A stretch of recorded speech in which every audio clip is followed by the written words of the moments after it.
¿Dónde más iré, Dios? ¿Dónde más iré? Tienes palabras de vida eterna. ¿Dónde más iré, Dios? ¿Dónde más iré? Tienes palabras de vida eterna. ¿Dónde más iré, Dios? ¿Dónde más iré? Tienes palabras de vida eterna. ¿Dónde más iré, Dios? ¿Dónde más iré? Tienes palabras de vida eterna.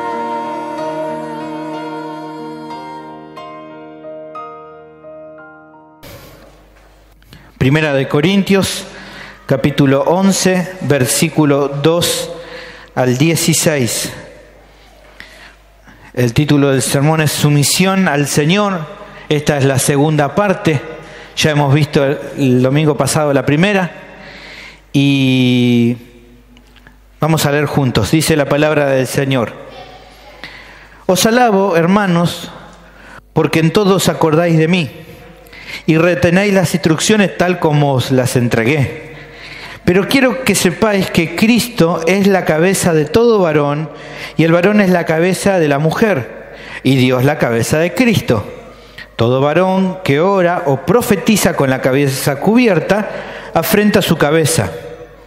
Pero toda mujer que ora o profetiza con la cabeza descubierta, afrenta su cabeza, porque lo mismo es que si se hubiese rapado. Porque si la mujer no se cubre, que se corte también el cabello. Y si le es vergonzoso a la mujer cortarse el cabello o raparse, que se cubra. Porque el varón no debe cubrirse la cabeza, pues él es imagen y gloria de Dios, pero la mujer es gloria del varón. Porque el varón no precede de la mujer, sino la mujer del varón.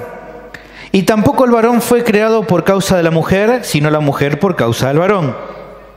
Por lo cual la mujer debe tener señal de autoridad sobre su cabeza por causa de los ángeles. Pero en el Señor, ni el varón es sin la mujer, ni la mujer sin el varón. Porque así como la mujer procede del varón, también el varón nace de la mujer. Pero todo procede de Dios. Juzgad vosotros mismos. ¿Es propio que la mujer ore a Dios sin cubrirse la cabeza? La naturaleza misma ¿no os enseña que al varón le es deshonroso dejarse crecer el cabello? Por el contrario, a la mujer dejarse crecer el cabello le es honroso, porque en lugar de velo les es dado el cabello. Con todo esto, si alguno quiere ser contencioso, nosotros no tenemos tal costumbre, ni las iglesias de Dios. Bien. Al empezar con esta segunda parte, así como la vez pasada recordaba sobre algunas discusiones que tenía hace muchos años atrás en una iglesia donde estaba, en este caso recordé una película que me hicieron mirar, pues la verdad que mucho no me gustaba, pero la vi, ¿no? La película, tengo que confesar que la vi, se llama la película Sensatez y Sentimientos. Se las recomiendo especialmente a las mujeres. No voy a contarte la historia, para no spoileártela si no la viste, y por ahí la querés ver, pero al menos te voy a dar una explicación de la trama general, ¿no? Una sinopsis para contarte un poco la historia. Se trata de la lucha de un grupo de mujeres, una madre y sus hijas, por querer salir adelante cuando quedaron desamparadas en una situación triste de su vida. El título de la película, que tenía relación con la trama, demostraba el esfuerzo de aquellas mujeres de otra época, de muchos años atrás, por intentar buscar un equilibrio entre actuar con la sensatez de que su sociedad claramente machista de aquel entonces pedía, o dejarse llevar por los sentimientos que había en sus corazones. Y en medio de todo esto había una puja por querer conseguir, una lucha por querer conseguir un estatus social mejor, que para algunas de estas mujeres era importante conseguirlo sea como sea. Más o menos esa era la trama de la película. Y el hecho de recordarla tiene que ver con la realidad de este tiempo, como en el tiempo de cuando supuestamente ocurría esta película, como con cualquier otro momento. ¿Cuál es el hecho? Siempre los seres humanos han luchado por querer imponerse usando de los medios que tenían a su disposición. Siempre se trató de eso. Siempre el ser humano intentó de alguna manera imponerse, sea hombre, mujer, joven, chico, grande, siempre ha querido. Y si vamos a las Escrituras, vamos a encontrar algunos ejemplos que la Biblia claramente nos da sobre este tipo de situaciones, hombres y mujeres o entre hombres intentando luchar por conseguir algo que querían.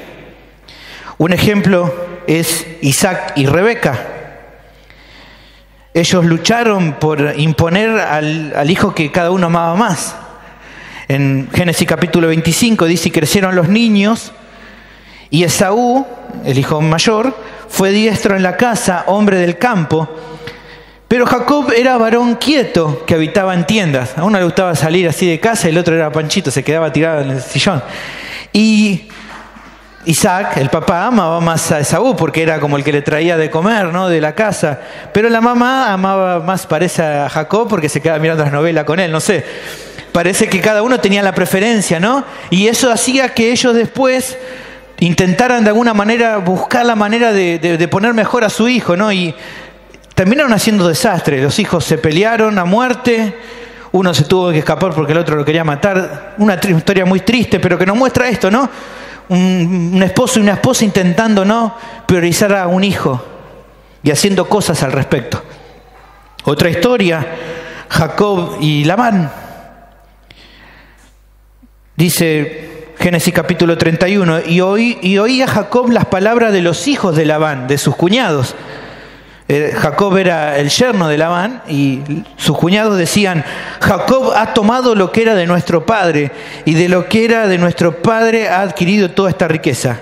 Miraba también Jacob el semblante de Labán y veía que no era para con él como había sido antes. Al comienzo estaba todo re bien, suegrito querido, bueno, y los dos trabajaban y él fue prosperando. El suegro que se quería hacer el vivo le intentaba jugar la contra. Jacob también, que era bastante astuto, también se la jugaba, y entonces se empezó a enriquecer Jacob a costa de su suegro. Bueno, sus cuñados se pusieron bastante enojados y medio que lo querían echar. Y también vio que ya su suegro había cambiado la actitud, y entonces, bueno, también medio Jacob se quiso escapar y Labán medio que se enojó. También situación de dos hombres enfrentados por la riqueza, intentando cada uno hacer una estrategia para intentar ganar más plata que el otro. Otro caso, por ejemplo, entre un esposo y una esposa. Nosotros a veces decimos, bueno, en la época de los reyes los hombres eran muy machistas, pero si miramos en este ejemplo vamos a ver que las mujeres también tenían una clara influencia.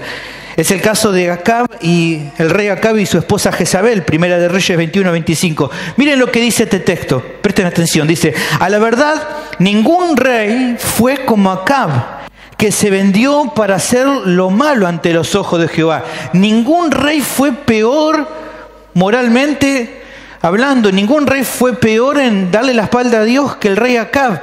Pero fíjate que dice el texto: porque Jezabel, su mujer, lo incitaba. Si, como dicen los famosos dichos, detrás de un gran hombre hay una gran mujer, bueno, detrás de este hombre terrible hay una mujer también terrible. Y toda la culpa que él tenía por lo que había hecho es como que se acrecentaba por una mujer que de alguna manera lograba manipularlo a su esposo. Entonces por eso digo que lo del machismo es relativo, porque acá de alguna manera ella lograba incitar a este hombre, que era el rey, para que todavía hiciera peores cosas. Acá nuevamente vemos esa puja, ¿no?, de una mujer metiéndole cosas en la cabeza a su esposo para hacerlo hacer cosas malas. Otro caso, los sátrapas, los gobernadores del rey Darío y el profeta Daniel. Dice la historia: los gobernadores y sátrapas, Daniel capítulo 6, versículo 4, buscaban ocasión para acusar a Daniel en lo relacionado al reino, mas no podían hallar ocasión alguna o falta, porque Daniel era fiel y ningún vicio ni falta fue hallado en él. Estos hombres envidiosos, porque Daniel los superaba en capacidad, intentaban buscar una forma de poder tirarlo abajo y no encontraban, y lo manipularon al gran rey Darío, un emperador muy poderoso. Estos hombres de una manera lo engañaron para hacerle pisar el palito y que él maltratara luego a Daniel. y Daniel es enviado al foso de los leones sin haber hecho nada malo, sencillamente por la envidia de estos hombres. Vamos a ver 2 ejemplos más.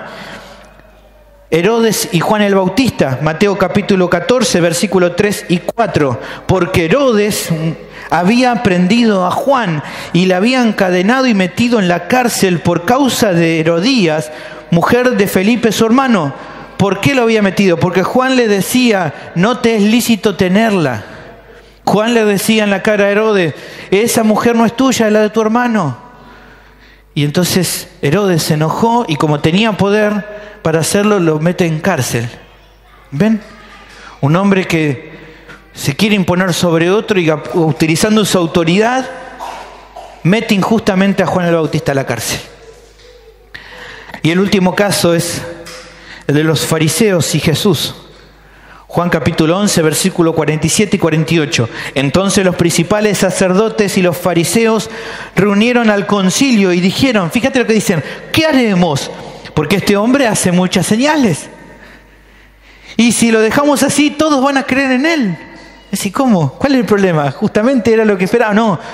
No, si todos creen en él, ¿qué va a pasar? Van a venir los romanos y van a destruir nuestro lugar santo y nuestra nación. El problema es que ellos no querían perder su lugar, su prestigio, el poder que tenían dentro del grupo allí en Palestina, y por eso dicen, no, tenemos que imponernos a este hombre. Si no, van a creer en él. ¿Ven? Personas que teniendo algún poder intentaron incitar para, si había alguien que no había cometido ningún tipo de mal, era el Señor Jesús. Y ahí estaba este hombre utilizando su autoridad para matarlo al Señor. No quedan dudas que siempre habrá hombres que, despreciando a los demás, los aborrezcan y muestran su odio o su rebeldía, que buscarán la forma de imponerse a otros. El nazismo, el racismo, nos muestran justamente a hombres que odian a otros. Hoy claramente se vuelve a ver el racismo allí en Estados Unidos. Los nazis hace un tiempo atrás, siempre es alguien intentando destruir o oponerse a otro y utilizando la fuerza para intentar imponerse con autoridad.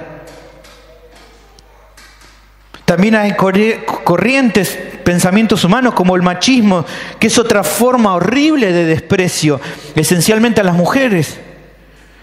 Y hoy también vemos al feminismo, que aunque se vista de una supuesta igualdad, en realidad solo busca imponer la idea de sobrepasar al hombre. Entonces, todo el tiempo vemos, por donde veamos, el odio, la imposición, la lucha, el hombre queriendo imponerse sobre otro, la mujer, los grandes, los chicos, todo el mundo en esta situación. Ahora bien, el asunto al cual te quiero llevar a pensar es, ¿encontramos esta clase de luchas, de pujas por querer imponerse dentro de la iglesia local? Y mira, después de estos varios años que estoy en la iglesia evangélica, y sí, muchas veces encontramos esto. Todos nuestros prejuicios, nuestros complejos y nuestra carne hace que sean al menos muy difícil convivir con la idea del mandamiento de ser sumisos los unos a los otros, como dice Efesios 5:21. O el mandamiento de considerar a los demás superiores a nosotros mismos, como dice Filipenses 2:3. Se vuelve muy difícil realmente pensar en esto. Todos luchamos con el deseo de querer imponer nuestros deseos por sobre el de los demás. Hemos nacido con esa lucha desde que somos pequeños. Los corintios estaban luchando con el tema de la subordinación, y como aparentemente vamos a ver al final del texto de hoy, del pasaje de hoy, ya se empezaba a generar contiendas por este asunto de la subordinación. Por lo que el apóstol, conociendo la situación y lo peligroso que sería una iglesia dividida por este tema, ya lo hemos visto también en el primer capítulo, versículo 10, que él presta atención especial a luchar por la unidad. ¿Se acuerdan que él decía: os ruego, hermanos, por el nombre de nuestro Señor Jesucristo, que habléis toda una misma cosa y que no haya entre vosotros divisiones, sino que estén perfectamente unidos en una misma mente y en un mismo parecer? Pensando en eso, ella había dicho: no vamos a dar lugar a las divisiones por un tema de subordinación. No podemos. Y entonces por eso da enseñanzas que ayuden a los hermanos a tomar decisiones que den la gloria a Dios. Él viene hablando sobre este tema y engancha esa idea de sea que coman, sean que beban, sean lo que hagan, háganlo para la gloria de Dios. Y entonces pensando en eso dice: el principio de subordinación es importante para dar la gloria a Dios. Y entonces da enseñanza al respecto. Y de acuerdo a esto es que el tema sigue siendo el mismo de la semana pasada. Los creyentes deben vivir en una sumisión que agrade a Dios. Este es el tema de nuestro sermón de hoy. Y el texto nos da 4 enseñanzas al respecto. La primera era en el versículo 2 y 3. La sumisión que viven los creyentes fue establecida por Dios. La segunda enseñanza: la sumisión que viven los creyentes debe ser aplicada correctamente, versículo 4 al 10. La sumisión que viven los creyentes no define su valor delante de Dios, versículo 11 y 12. Y la sumisión que viven los creyentes debe ser evaluada correctamente para no dar lugar a contiendas, versículo 13 a 16.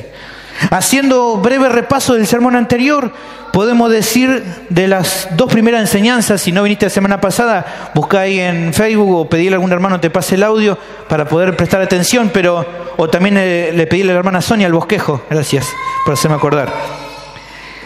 Pero haciendo un repaso sencillito sobre las 2 primeras enseñanzas que vimos la semana pasada, la primera mostraba que los roles y su orden para todos los creyentes fue establecido por Dios. Dijimos eso.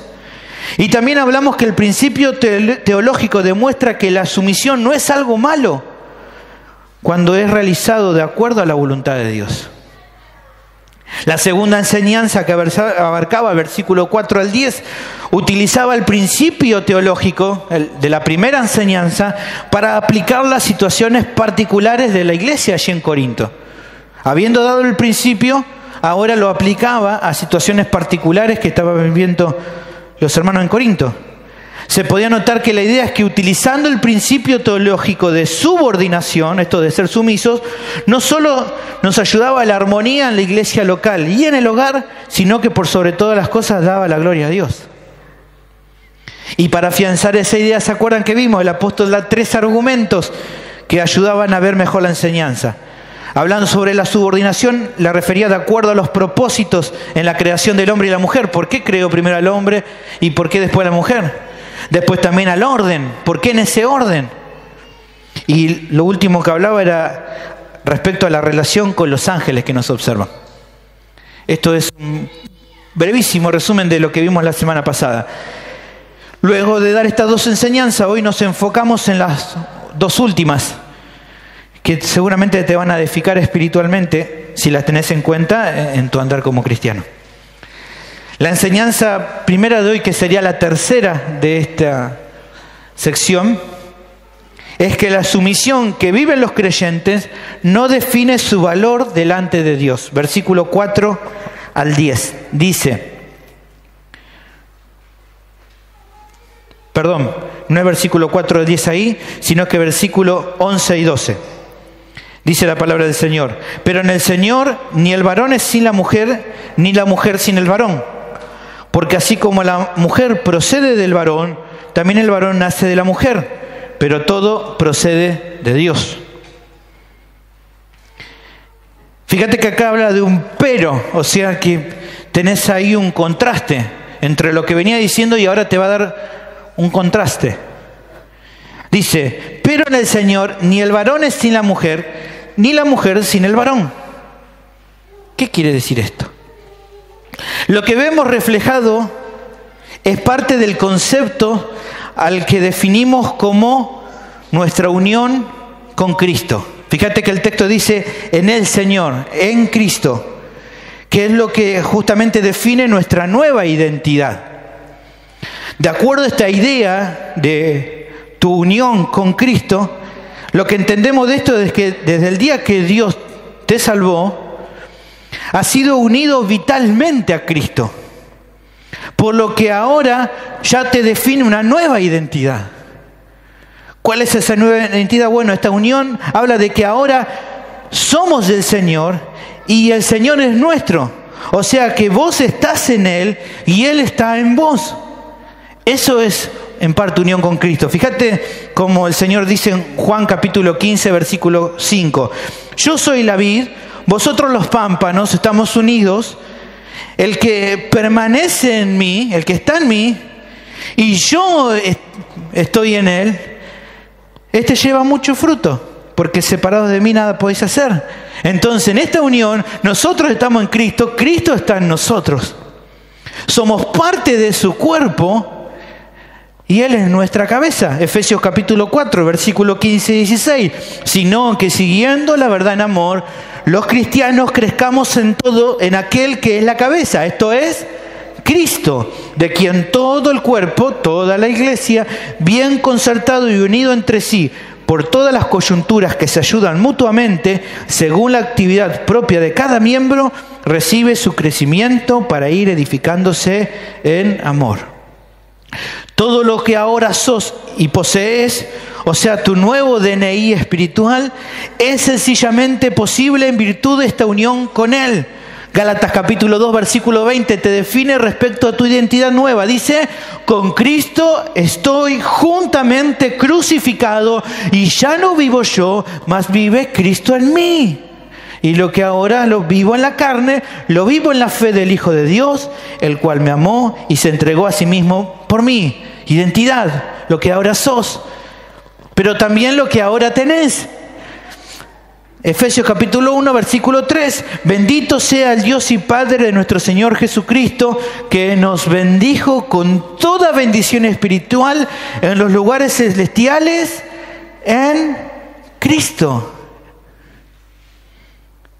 En virtud de tu unión con Él, una nueva identidad, una nueva posesión, unas nuevas bendiciones. Es como que hoy, imagínate, mañana te levantás, te despertás. Imagínate, no sé, pongo cualquier ejemplo. Te levanta acá el hermano, mañana se levanta y mira así, está en un lugar donde no es mi pieza esto, ¿no? Y va al espejo, se mira en el espejo. No puedo ser yo. Demasiado linda esa cara. ¿Qué pasó? ¿Y qué hace? Va a buscar ahí en su billetera, la encuentra, ¿no? Y encuentra un montón de billetes. Dice, ¿qué pasó? Esto no es mío. Y saca así el billete y ve una cara y dice, no sé, imagínense, no, Samuel acá dice, Samuel Pérez Compán. Dice, no, pero yo me llamaba Ponce, ¿no? Pero ahora te llamas Pérez Compán. ¿Saben quién es Pérez Compán, no? Un multimillonario. No puede ser. Yo era otro, ahora soy alguien nuevo. Mi identidad cambió. Pero no solo mi identidad cambió, mi billetera cambió. Claro, porque ahora sos una nueva persona. Bueno, cuando el Señor nos transformó, seguimos teniendo la misma cara fea de siempre. No ha cambiado eso, pero el cambio es un cambio espiritual. Ahora estás en Cristo. Tu identidad es hijo de Dios. Tu bendición es seguir teniendo la misma casita de siempre, tal vez seguir alquilando, no importa. Pero las bendiciones espirituales que tenés en Cristo son incalculables. Todo ha sido hecho nuevo. Estando en Cristo, y es en virtud de que estamos en Cristo, que se nos explica que de acuerdo a esta unión no hay diferencia en el valor o la importancia de cada creyente, sea hombre y mujer. Eso es lo que dice nuestro texto. Repasamos, dice, pero en el Señor, o sea, en virtud de que estamos en Cristo, ni el varón es sin la mujer, ni la mujer sin el varón. O sea, en virtud de que estamos unidos a Cristo, todos tenemos el mismo valor y la misma importancia. De eso es lo que nos habla Gálatas capítulo 3, versículo 26. Pues todos son hijos de Dios por la fe en Cristo Jesús. Porque todos los que habéis sido bautizados en Cristo, de Cristo estáis revestidos. Ya no hay judío, ni griego, no hay esclavo, ni libre, no hay varón, ni mujer, porque todos vosotros sois uno en Cristo Jesús. Esa es tu nueva identidad. No existe diferencia de jerarquía, no hay diferentes categorías, no hay algún tipo de casta superior, ni entre hombre y mujer, ni entre hombre y hombre, ni entre mujer y mujer. No existe algún tipo de raza más importante, nacionalidad, edad, contexto social, ni posición económica. Cada uno de los creyentes ha sido redimido por el mismo precio, por lo que han recibido los mismos beneficios espirituales de la salvación. ¿Hay diferentes dones dentro de la iglesia? Claro que sí. ¿Hay diferentes ministerios? Positivo, sí. ¿Hay roles definidos tanto en el hogar como en la iglesia local? Entendemos por la palabra que sí. Pero eso no define que uno sea más valioso que otro, o que no haya una dependencia de los unos a los otros. Que sea la autoridad de mi hogar no me hace que no dependa de mi esposa. Que sea el pastor de la iglesia no habla de que yo no dependa del resto. De hecho, dependo muchísimo de ustedes para crecer. Tanto como ustedes dependen de mí y del resto de los hermanos. Puntualmente, en nuestro texto, se nos marca que no hay diferencia de valor entre hombres y mujeres. Aquí nuestro texto habla puntualmente de eso, pero en general es con todo. Pero aquí está hablando de que no hay diferencia de valor entre hombres y mujeres, sino que dentro de la iglesia local, como en el hogar, cada miembro es necesario para crecer. Solo hay una excepción en valor e importancia dentro de los miembros del cuerpo. Hay uno sí importante: nuestro Señor Jesucristo. Como cabeza, como dueño, como fuente de vida, protector y proveedor de cada uno de nosotros que formamos parte de la iglesia. Todos el resto somos parte de la misma familia. Él es nuestro hermano, pero Él es el que tiene la prominencia sobre nosotros. Dice Colosenses capítulo 1, versículo 15 al 22. Es fabuloso este texto. Dice, hablando de Cristo: Él es la imagen del Dios invisible, el primogénito de toda creación, porque en Él fueron creadas todas las cosas, las que hay en los cielos y las que hay en la tierra, visibles e invisibles, sean tronos, sean dominios, sean principados, sean potestades. Todo fue creado por medio de Él y para Él. Y Él es antes de todas las cosas, y todas las cosas en Él subsisten, y Él es la cabeza del cuerpo, que es la iglesia, el que es el principio, el primogénito de entre los muertos, para que en todo tenga la preeminencia. Por cuanto agradó al Padre que en Él habitase toda plenitud, y por medio de Él reconciliar consigo todas las cosas, así las que están en la tierra como las que están en los cielos, haciendo la paz mediante la sangre de su cruz. Y a vosotros también, que erais en otro tiempo extraños y enemigos en vuestra mente, haciendo malas obras, ahora os ha reconciliado en su cuerpo de carne por medio de la muerte, para presentarlos santos y sin manchas e irreprensibles delante de Él. Él tiene la prominencia. Él es el que tiene el valor.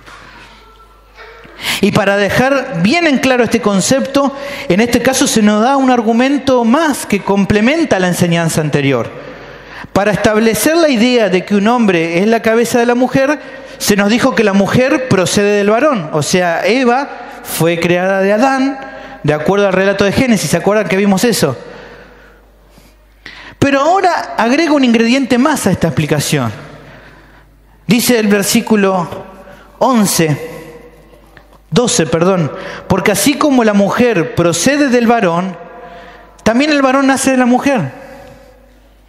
Lo que está queriendo decir es simplemente, si los roles pueden ser definidos en parte por el orden en el cual fueron creados el hombre y la mujer, de ahí que la mujer proceda del varón, Eva de Adán, que sea la mujer a quien se le haya dado la responsabilidad de preservar a los seres humanos en el mundo, nos demuestra igualdad en valor que los hombres dentro de los planes de Dios.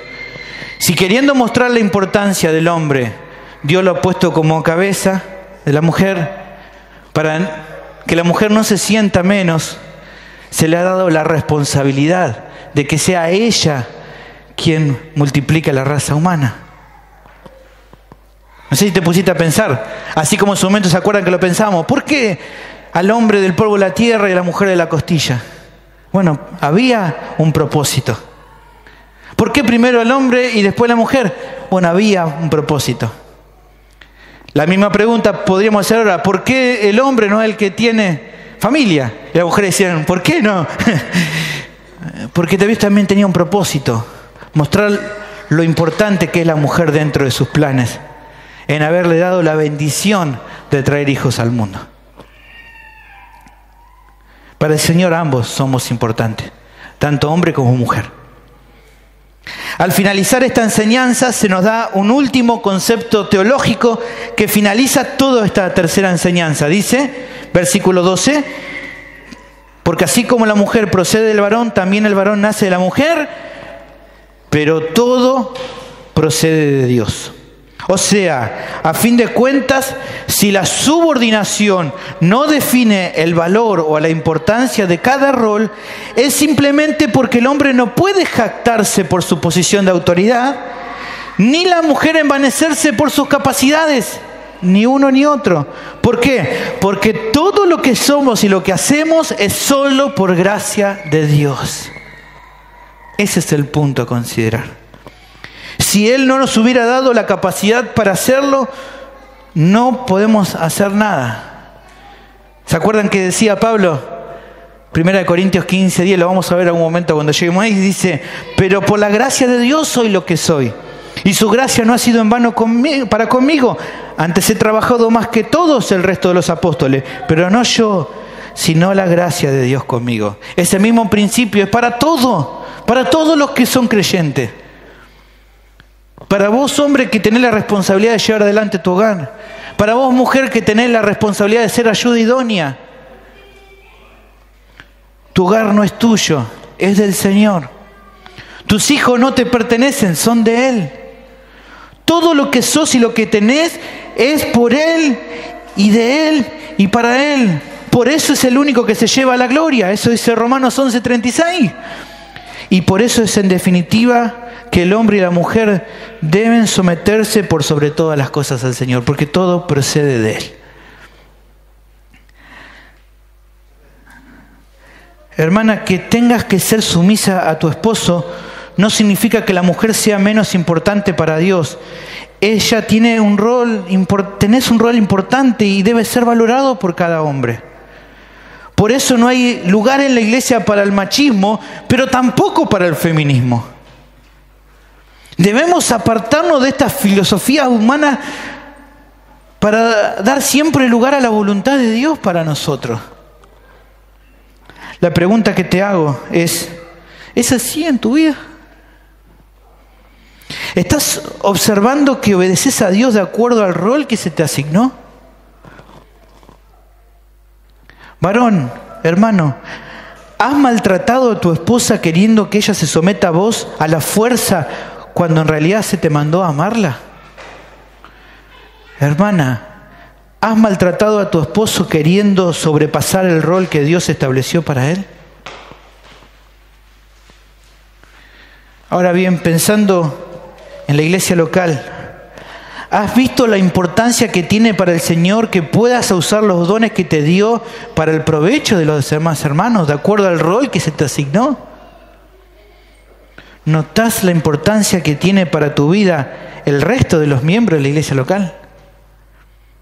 Es bueno que lo reflexiones. La segunda enseñanza y la última de nuestro pasaje es: la sumisión que viven los creyentes debe ser evaluada correctamente para no dar lugar a contiendas, versículo 13 al 16. Juzgad vosotros mismos. ¿Es propio que la mujer ore a Dios sin cubrirse la cabeza? La naturaleza misma no os enseña que al varón le es deshonroso dejarse crecer el cabello. Por el contrario, a la mujer dejarse crecer el cabello le es honroso, porque en lugar de velo les es dado el cabello. Con todo eso, si alguno quiere ser contencioso, nosotros no tenemos tal costumbre ni las iglesias de Dios. Después te pido, por favor, que el versículo 15 lo busques en la versión Biblia de las Américas. Genial, gracias. Luego de haber observado 3 enseñanzas respecto a la sumisión que a Dios le agrada, vamos a ver una más. Creo que tiene mucha importancia, ya que es una forma de actuar que debería establecer cada creyente y que entonces en consecuencia la iglesia local también debería haber. El texto prosigue haciendo una declaración hacia los corintios que tiene que ver con analizar todo lo que hasta acá se le ha explicado para entonces aplicarlo a la situación que estaban viviendo. ¿Se acuerdan? Contiendas. ¿Y qué es lo que primero dice el texto ahí? Versículo 13. Juzgad vosotros mismos. Es interesante reflexionar, antes de ir a la pregunta que hace, que con el mismo tenor que lo que viene diciendo, la idea es mostrar que al dar los principios o las enseñanzas generales, luego es conveniente observar cada situación puntual a la luz de esos principios. Fíjate que justamente lo que está haciendo acá dice, bueno, todo lo que le expliqué, ahora juzguen ustedes. Como hemos dicho antes, las situaciones de la iglesia de Corintios es muy diferente a la nuestra de hoy. Los patrones de sumisión pasan por otro lado, la cultura es diferente. Pero el punto es el mismo, es pensar en las enseñanzas que la palabra de Dios nos da y entonces empezar a aplicarlo a cada situación particular de tu vida. Eso nos permitirá errar lo menos posible. Cuando vas a tomar una decisión, ¿esto será que es una actitud sumisa al Señor o a mi esposo? Bueno, voy a pensar en lo que aprendí. Y vas a errar seguramente menos. Pero también ayudará a prevenirnos de querer usar las ideas de los hombres y ponerlas a las alturas de lo que la Biblia dice, lo cual sería legalismo. A veces, a la hora de tomar decisiones y tener que tomar el riesgo de tomarla de acuerdo a lo que la Biblia dice, en vez de hacer lo que hacemos. WhatsApp, pastor acá. Pastor, una consulta. Si yo tengo que... Está bien, el pastor puede aconsejarte, pero nunca tomes al pastor como autoridad máxima. Toma la Biblia como autoridad máxima. No, nunca tomes, no, pero yo leí en Facebook que tal pastor puso esto y qué cosa, pero yo leí tal artículo, tal cosa que decía otro. Bueno, pero ¿y la Biblia qué dice? No sé, pero el artículo decía... No. Está bien que leamos cosas que son edificantes, pero todo tiene que ser filtrado por la palabra, estudiándola correctamente, porque si no podemos volver legalistas. ¿Y pero quién te dijo eso? Y fulanito de tal, ¿por qué te lo dijo? No sé, bueno, pero te quedaste con lo que te dijo tal. Y sí, porque él sabe, bueno, pero ¿qué importa que sepa? ¿Vos lo viste en la Biblia? No. Y muchas veces, lamentablemente, tomamos la palabra del pastor o de alguna persona a la misma altura que la palabra de Dios. No se distraiga. Entonces ahora pensando en eso, en el hecho de juzgar la situación, es que entonces hace la pregunta, juzgad a vosotros mismos. ¿Es propio que la mujer ore a Dios sin cubrirse la cabeza? Y lo que está haciendo acá en esta pregunta es sencillamente decir, bueno, de acuerdo a todo lo que yo le enseñé, de acuerdo a todo lo que les dije, ¿qué opinan? ¿Es propio que la mujer ore sin cubrirse? Le está diciendo a los corintios. Bueno, en un sentido, si lo pensamos, está haciendo una pregunta retórica, o sea, una pregunta que tiene una sola respuesta. ¿Cuál es la respuesta? Y no es propio, no está bien. Ya le ha explicado todos los argumentos que le dio. Es lógico que no está bien. Lo que está queriendo determinar es que si para los corintios que una mujer ore sin cubrirse la cabeza es señal de que no se está subordinando a la autoridad del esposo, entonces no tiene que hacerlo. Ya le ha dicho eso. Una mujer que no se cubre es una mujer que para el contexto de aquel momento era una mujer rebelde. Y entonces, hermanas corintias, ¿ustedes creen de que está bien que no se cubran? Y no, claramente que no. Nuevamente señalo que esto no tiene que ver para nada esencialmente con nuestro contexto.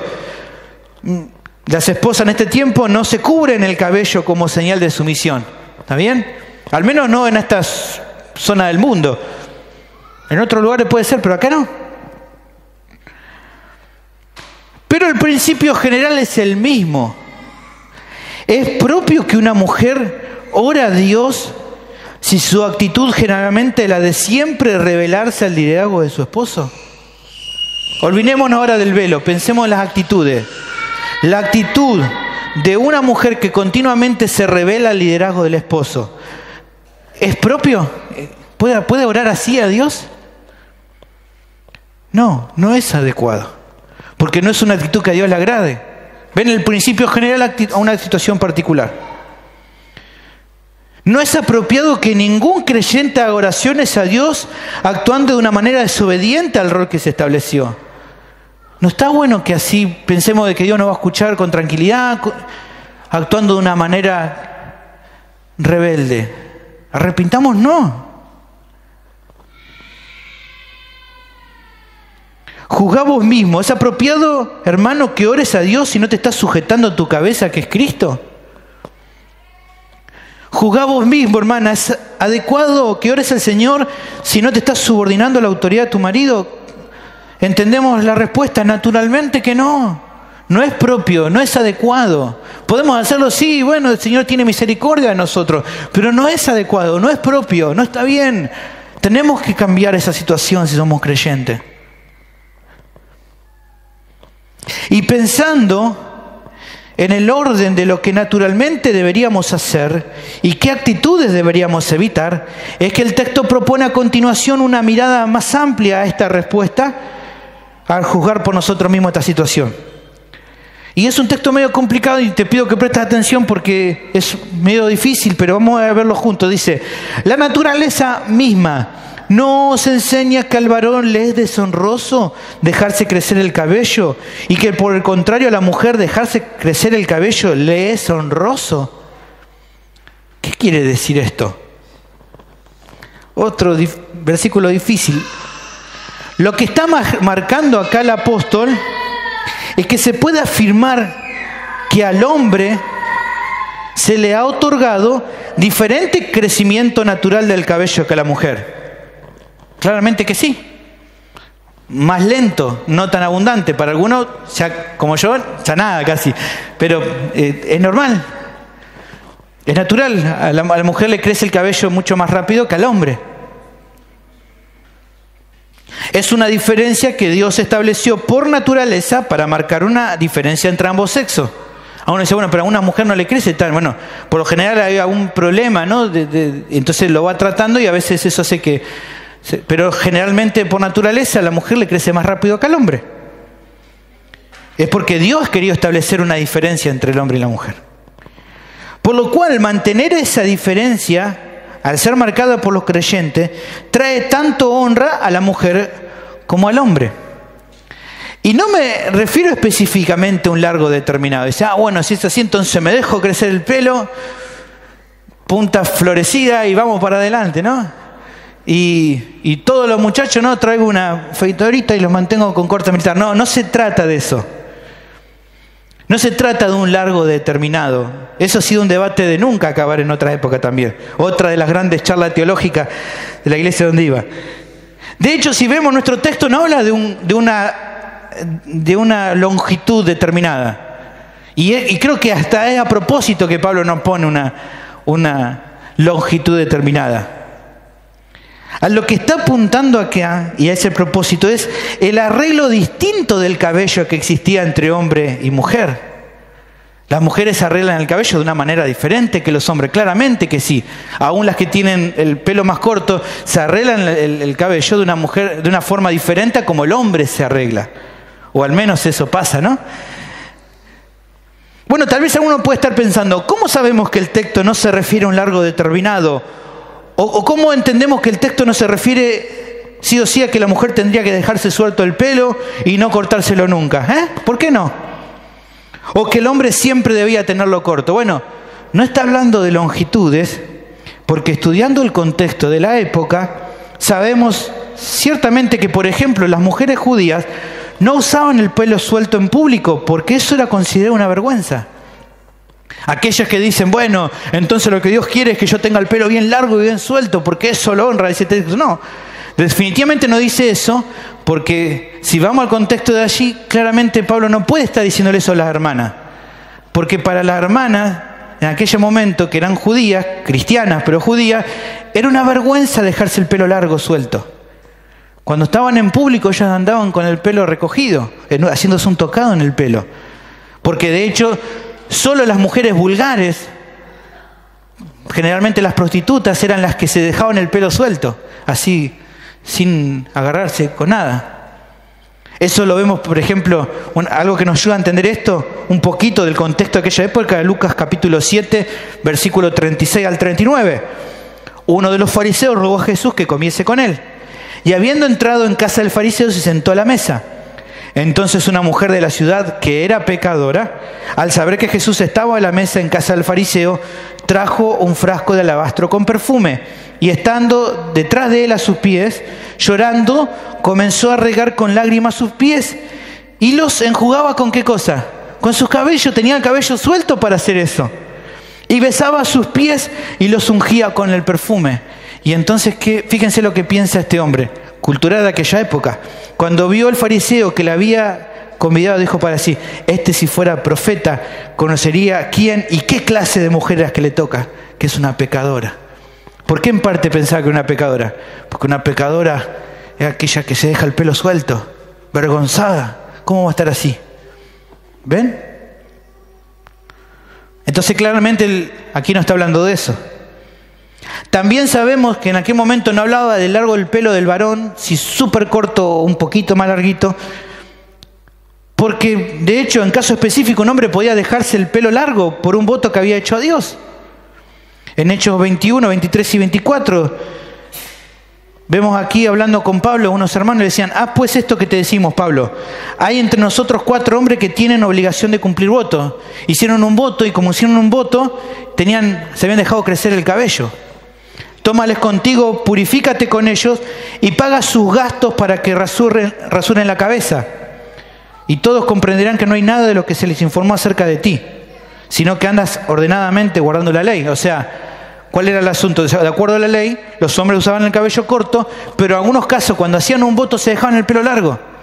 Por eso él está diciendo, bueno, encárgate vos de pagar. Porque claro, había que pagar plata, porque era un corte importante. Los muchachos tenían las crinas largas y entonces había que ir a llevarlo a que los rasuren y era mucho el pelo para cortar. ¿Ven?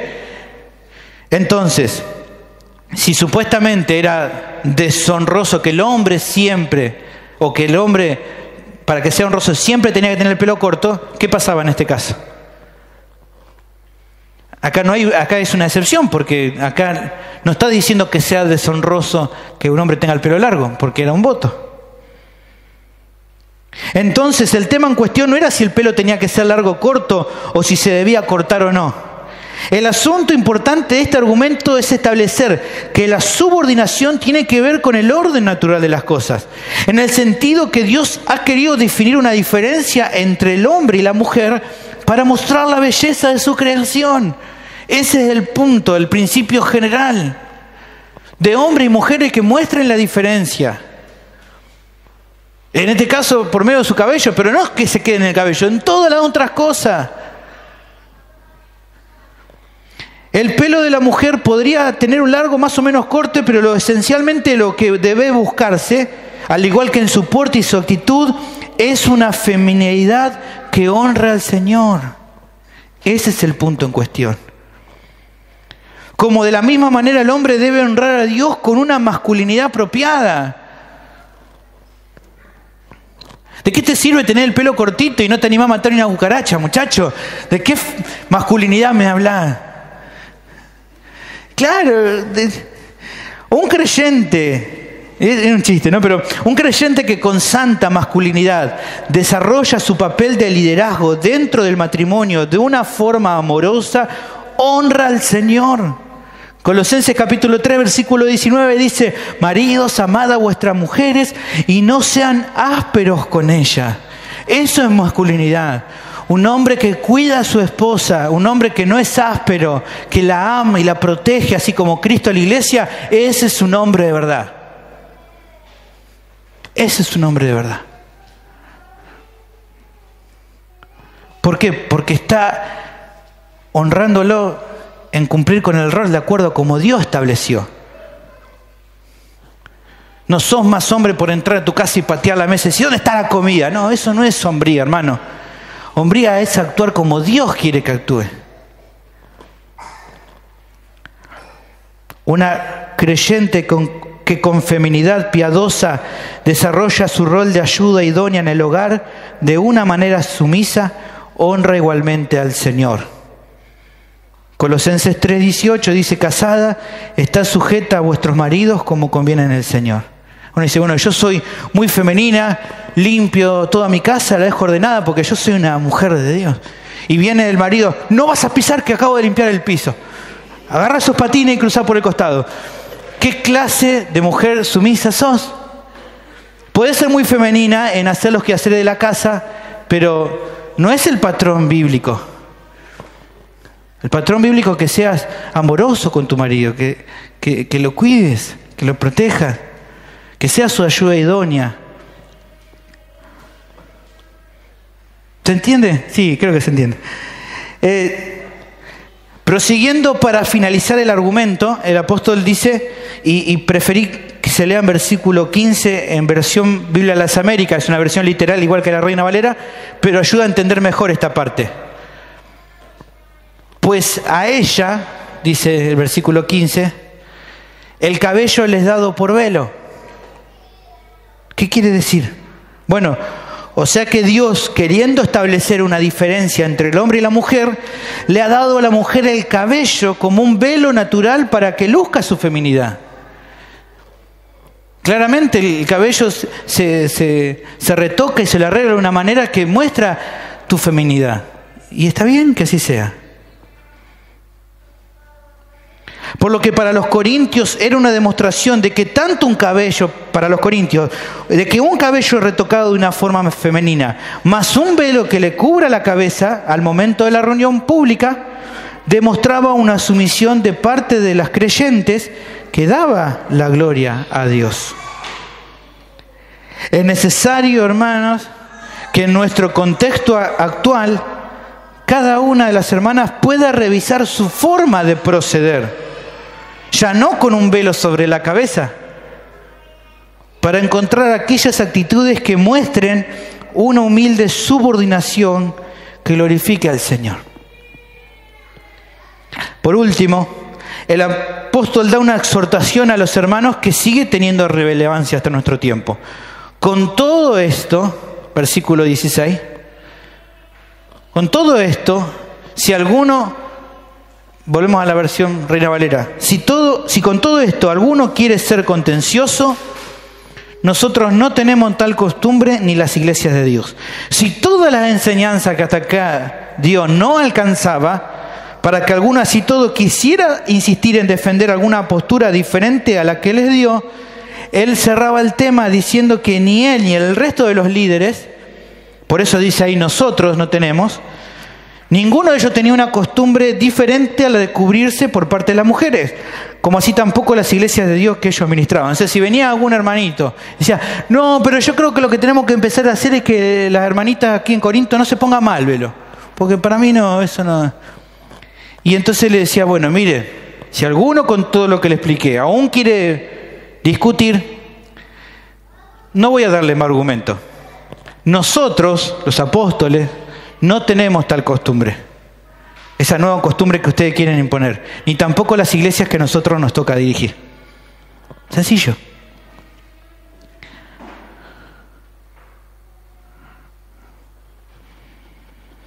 aunque no siempre pasara, una aplicación correcta de la subordinación iba al menos a ayudar a que se evitaran muchas contiendas, tanto en Corinto como ahora en nuestra iglesia local. La subordinación también es para los creyentes.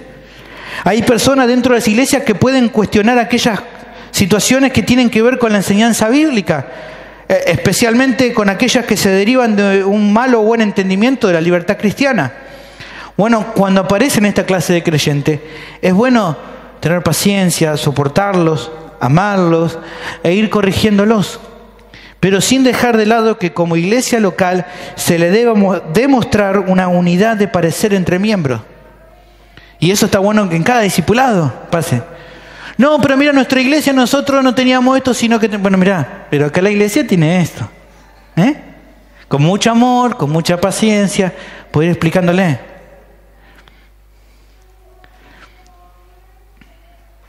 No podemos hacer una iglesia a pedido del cliente. No se puede. No se puede dejar conforme a todo. Si no te quedas sin iglesia, porque cada uno tiene su forma de ver. Y más los que van agregándose, todos quieren de todo. Pero yo creo que haríamos esto. No, esto no me gusta. Saquemos este coso y vamos a hacer otra cosa. No, saquemos esta escalera. No saquemos. Va, tranqui. Esos son ejemplos, ¿no? Medio sonso, pero mucho menos cuando el que demanda cambio lo haga a partir de cosas que vayan en contra de la palabra de Dios. No, pero a mí me parece que tendrían que haber pastores en esta iglesia. No, mirá, eso va en contra de la palabra de Dios. No, pero mirá, esto en realidad... No, mirá, esto es lo que la iglesia cree. Si vos querés ser parte de la iglesia, tenés que someterte a la iglesia local. No a un pastor, no a Sergio, a la iglesia local. De esa manera las iglesias locales se conducen, sometiéndonos unos a otros. ¿Por qué la iglesia local? Bueno, porque Dios le ha dado autoridad a la iglesia local para poder ir adelante y marchar. A modo de reflexión final de nuestro sermón, te animo a que pienses con sinceridad. ¿Sos de las personas que considerás al modelo bíblico que Dios determinó para la sumisión? ¿O todo el tiempo estás pecando queriendo desobedecer el rol que se te dio?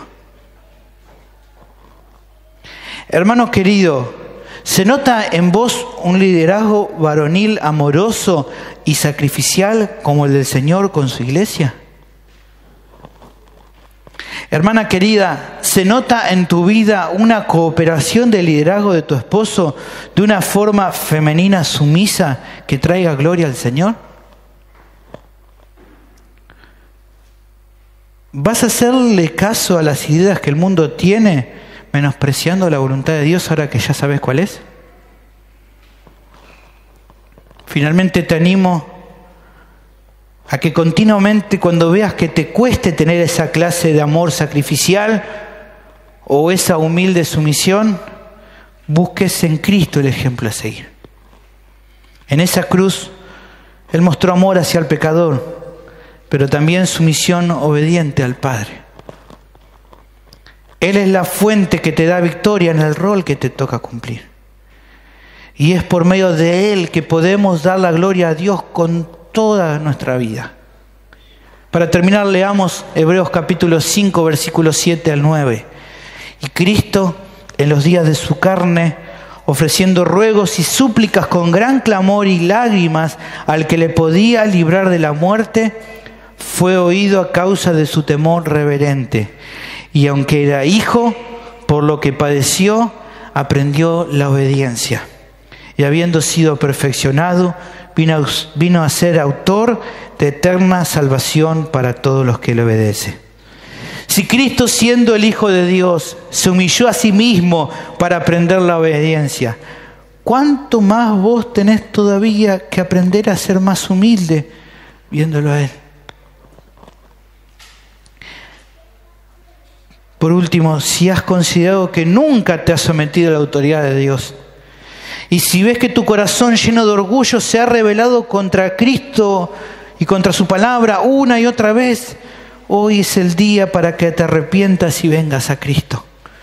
Como ya escuchaste más temprano, el Evangelio es la buena noticia de que pecadores como vos y yo podemos encontrar en la cruz el perdón de nuestros pecados y la vida eterna.